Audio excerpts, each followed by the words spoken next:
सनातन धर्म में एकादशी तिथि का विशेष महत्व है, क्योंकि ऐसा माना जाता है कि इस एकादशी के दिन भगवान विष्णु पूरे 4 महीने बाद अपनी योग निद्रा से जागते हैं। इसलिए इस तिथि के बाद से ही विवाह आदि जैसे मांगलिक कार्य भी शुरू हो जाते हैं। देवउठी एकादशी के एक दिन बाद तुलसी विवाह किया जाता है। चलिए जानते हैं इसके पीछे की पौराणिक कथा क्या है। पौराणिक काल में एक लड़की थी, उसका नाम था वृंदा। राक्षस कुल में उसका जन्म हुआ था। वृंदा बचपन से ही भगवान विष्णु जी की परम भक्त थी। बड़े ही प्रेम से भगवान की पूजा किया करती थी। जब वह बड़ी हुई तो उनका विवाह राक्षस कुल में दानवराज जलंधर से हो गया। जलंधर समुद्र से उत्पन्न हुआ था।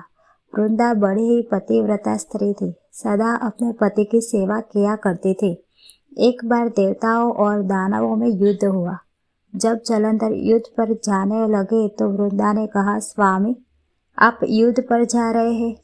आप जब तक युद्ध में रहेंगे मैं पूजा में बैठकर आपकी जीत के लिए अनुष्ठान करूंगी, और जब तक आप वापस नहीं आ जाते मैं अपना संकल्प नहीं छोड़ूंगी।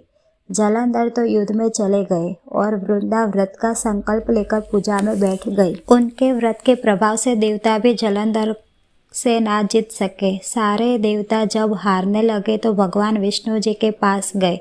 सबने भगवान से प्रार्थना की तो भगवान कहने लगे कि वृंदा मेरी परम भक्त है, मैं उसके साथ छल नहीं कर सकता। पर देवता बोले, भगवान, दूसरा कोई उपाय भी तो नहीं है, जब आप ही हमारी मदद कर सकते हैं। भगवान ने जलंधर का ही रूप रखा और वृंदा के महल में पहुंच गए। जैसे ही वृंदा ने अपने पति को देखा वे तुरंत पूजा में से उठ गई और उनके चरण छू लिए।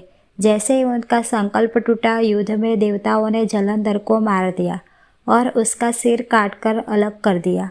वृंदा का पतिव्रता व्रत भंग होने की वजह से उसने भगवान श्री हरि को श्राप दिया, जिस तरह आपने छल से मुझे वियोग का कष्ट दिया है उसी तरह आपकी पत्नी का भी छल से हरण होगा।